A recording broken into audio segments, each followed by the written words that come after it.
what was the connection and what were the red flags? Because you're really honest in the book about from the beginning there were these red flags. Yeah. And I want to hear about those, but what was the what was the chemistry?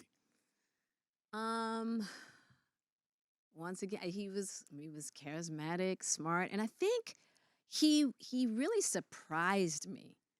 You know, I was really judging a book by its cover, you know, thinking oh, it's the Fresh Prince, you know, and it's like, no, he had a lot more depth and, you know, he had a lot more to him than I expected. And yeah, I mean,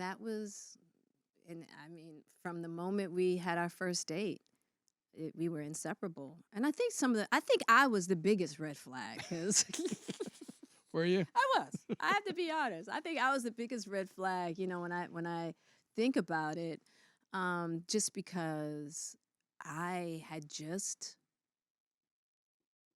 dealt with basically a nervous breakdown. I was on Prozac, and you know, I had gone, you know, this suicidal meltdown. It had only been a year, and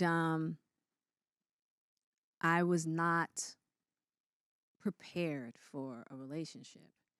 And Will had just gotten divorced, you know? And for me, not knowing much about marriage at the time, you know, I'm thinking being married to somebody is just like, oh, a breakup, you know, oh, that you decided not to be together and you're done. It's like marriage does not work like that, especially when you have a child involved, right? It's a constant like thing that's changing and shifting and doing what it do, right?